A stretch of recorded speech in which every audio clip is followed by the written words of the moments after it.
Hello, I'm here with Josh Trujillo, and he is the writer of Blue Beetle Graduation Day. And we're here right before the premiere of the movie, as well as the premiere of your ongoing Blue Beetle comic. And I just wanted to talk to you. Well, first of all, just commend you, because that's amazing. I'm really excited to see the journey that Jaime Reyes goes on. But also, I wanted to talk to you and ask you about this journey that you've gone with this character, because that's just crazy. And I wanted to see if you can run me through just the process of getting to write this character.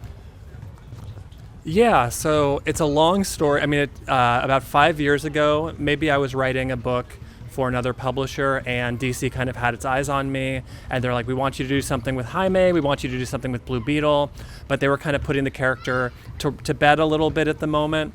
And so those conversations took a couple of years to really come into fruition. We did the Blue Beetle pitch for DC Round Robin about 2 years ago. It was kind of a bracket-style elimination tournament for creators. And we didn't win, but we got a lot of fan goodwill. And so every time a new book would come out, people are like, when's Blue Beetle coming out?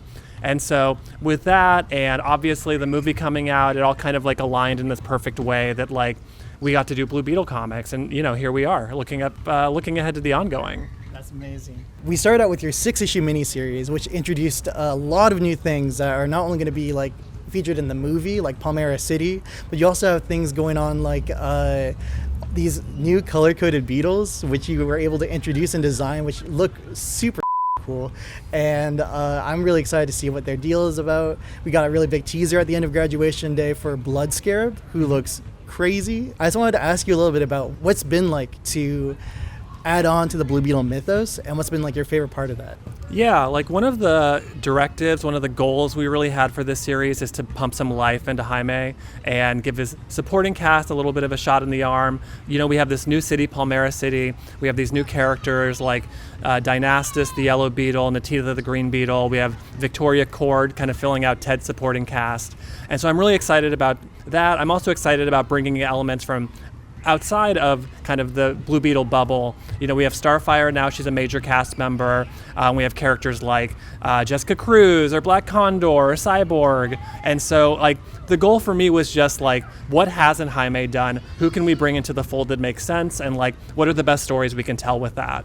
And that's been really exciting so far to see. I've loved the duo between Starfire and Jaime, just because they both have those alien roots to them as characters. So it's one of those things where you're just oh man, how come we haven't thought of this sooner? But when you see it, it's just it's perfect. It's so cool, and they have a really great dynamic. Just as a collaborative effort, your book with your letterer, your colorist, just being able to create the feel of this book, it's a very unique book. You aren't going to see a lot of books like Blue Beetle Graduation Day on the shelf. And a lot of that goes to Adrian Gutierrez. Adrian Gutierrez. He is fantastic. I love his art style. It's so vibrant and filled with life and animated. And just, yeah, this book just has so much life and vibrance to it. Do you mind touching a little bit on that and that collaborative effort? Yeah, even when we were doing the round robin pitch, we got to create a few pages, and so it was always going to be Adrian and I, but we didn't know kind of who the rest of the menu would be. We have Will Quintana on colors. You see his art on the way he colors Dynastus' armor in issue 2, the way he brings kind of the sunset tone to the book in issue 5, and even Lucas Gattoni is kind of our MVP as far as I'm concerned. He's lettering the book in English and Spanish. No one does that in comics as far as I'm aware, so please give him all of the awards. But it's really the four of us and our fearless leader, Andrew Marino, our editor, and I'm so excited we get to bring that team into this new ongoing series that we're going to be launching in September. Gotcha. What was the news like for you when you how did that come about, the ongoing, the announcement and the continuation? When did you get that news and what was that like? Yeah, I mean, ongoing is kind of like a unicorn these days, it feels like. A lot of these characters get miniseries or one-shots or specials, and so the idea that we maybe did something good enough to maybe justify doing an ongoing, that there was a hunger for more stories with Jaime and this cast and the city, it's really validating. It's so cool, and it starts to send my mind racing, right? You're oh man, what if we get 6 issues? What if we get 100 issues? And so you always have to start planning ahead, but also focus on the story you're telling right now. And also just with the movie right here too, you have everyone's eyes are on Blue Beetle right now, and that must be like a crazy feeling to be like, I'm riding the Golden Goose right now. Like, no pressure, right? All the pressure. Jaime's a really important character to me. Obviously, he's a huge character to a lot of fans, and so just like it's been like a love fest in that way. But like to be not working on the movie, but kind of associated with the movie is a weird place to be. It's a really good place to be, and I'm as excited to find out what this movie is going to be like in a couple weeks. I wanted to see how much I can get a peek behind the curtain and see like. You knew that you had to add some elements that were going to be in the cinematic feature. So how was it like to have that back and forth with like DC, or like be like, okay, I know I need to do this, add these characters like Victoria Cord, who's going to be in the movie, and then like, Palmyra City. How was it like balancing these movie elements that were added onto the comic and the character into your story? Yeah, so like there's a real history of kind of folding in things from outside of the comics into comics. Jimmy Olsen, Kryptonite, all these things came from outside of the Superman comics, and now you can't think of that Superman without thinking of those things. So for me, that wasn't a big deal. But the big ones were Palmyra City, obviously. We wanted to move Jaime to a city where he could feel like a young adult in a vibrant, hip town. The way I kind of compare it is, El Paso will always be there. El Paso is his Smallville. And although El Paso is not a small city like Smallville, and then, Palmyra is kind of his metropolis. As for Victoria Cord, that was something that was like, oh, Ted has a sister. And I'm like, I'm listening. And so the idea that one of the smartest people in the DCU would have a sister who has her own motivation but is just as smart was really compelling to me. I love Ted Cord dearly, despite the ringer I put him through sometimes. But I'm really just excited to kind of expand the mythos of Blue Beetle, introduce all these new elements that creators down the line can play with or not.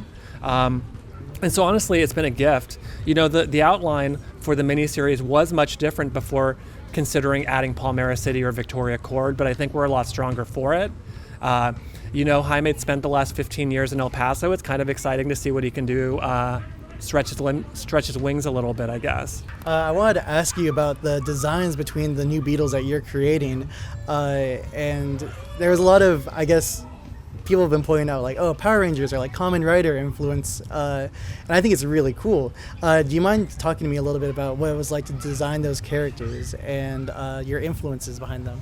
Yeah, I worked really closely with our artist, Adrian Gutierrez, my blue brother, and he is obviously a huge Kamen Rider fan. You can see it in every panel he draws, but we wanted to go make something unique about it, It's not just the Yellow Beetle, it's Dynastus. It's not just the Green Beetle, it's Natita. They all have separate powers. They're not all just copies of each other. But for Dynastus in particular, we wanted for our kind of super strong, superhero school teacher, we wanted something that's kind of reminiscent of like a weightlifter, something that kind of exerts power, something that you look at and you're like, she's tough. And then for Natita, we wanted something a little sinister because you don't always know. She's very malleable in terms of her personality and also her power set. And so we wanted to reflect that. And so hopefully with our new trio, I guess, it's blue, green, yellow, they stand out. They look great in a profile. I can't wait for you to see that in action, actually. And going into a little bit of the end of Graduation Day, we got to see the introduction in the trade paperback of the newest addition, I guess, to that cast, that weird kind of new Beetle family that we have going on with Blood Scarab. And I'm not going to spoil the end of that teaser, but he's not messing around. Sure. He's clearly playing for keeps. Can you tease a little bit about Blood Scarab and his role with the Scarab War? Yeah, the Blood Scarab kind of came from a funny place. I was looking at Dan Garrett villains, Dan Garrett being the original Blue Beetle from the radio days, basically, and I was looking for an opening because legacy is so important to the Blue Beetle mythos, and I think when people find out kind of the origin of the Blood Scarab, what their deal is, it's going to kind of unlock a lot of things in your brain. You're like, oh wow, Josh, you're really galaxy braining this Blue Beetle continuity. But beyond that, the Blood Scarab, takes no prisoners, incredibly tough, as usual, there to make Jaime Reyes' life as difficult as humanly possible. And they have real ties to the original Dan Garrett Blue Beetle and also the Ted Cord Blue Beetle, as you saw a little bit of that in the preview at the end of Graduation Day. Awesome. Yeah, what was your favorite thing to add on to the Blue Beetle mythos? Oh gosh. So there are new characters, obviously. I love Victoria. I love Palmera City. I love our Beatles. But I also got to say I love adding to the Jaime Reyes family tree. I like adding his new tias, Gloria and Marisol. I really like injecting a lot of Spanish language dialogue in the book because that feels authentic to my experience growing up in a Latin American family. And also just like I don't know. I just think it's neat. So I'm excited to fill out the Reyes family tree as much as possible and kind of show different sides, not just his mom, his dad, and Milagro, although I miss Milagro dearly. I'm excited to kind of keep expanding that out. One of the characters that I loved being introduced to was Fadeaway. And I'm going to be honest, I haven't done my research. You implied that they are the legacy character to Fadeaway Man. Who was like a Golden Age character, and I haven't done the research to make sure if that was a real character or not, but I think that's just a cool concept in general. What was it like creating Fadeaway? Yeah, Fadeaway predates all the Palmera stuff, everything. Fadeaway was always a part of my grand vision, I guess, for the 6 issues. But Fadeaway is a legacy character. They're the grandchild of the original Fadeaway Man, who's a Hawkman villain. And so I kind of wanted to do an updated version of that. The original Fadeaway Man is just kind of this old gray-haired man with a magic cloak. And I was like, we could do a little better. We could do a little cooler than that. And so I love this kind of like, I don't know, anti-villain, anti-hero, Fadeaway, just a pain in the ass, quite frankly, for Jaime. And I love the character. We're going to be seeing more of them in Scarab War and hopefully beyond. Are they a non-binary, by the way? They are non-binary, they're confirmed non-binary. I didn't see that. And also, like, it's a little, this is a credit to Lucas Gattoni, our letterer. They, them pronouns don't necessarily apply in the same way in Spanish. And so Lucas and our translation team really made a point to do that correctly, do right by the character in the Spanish language edition. That's super cool. Yeah. One of the things I thought was really cool was bringing out a character like Black Condor, who we don't see very often in comics, to come out and be like played with. And you have access as a writer to all these cool characters. I wanted to ask, just being interested in being a writer one day myself, what is it like to work with DC, like such a large sandbox of characters, places, and just so much lore and mythos? How are you able to like play with that and like get access? Like, did you have to like be like, hey, I have to like sneak into DC and steal Black Condor?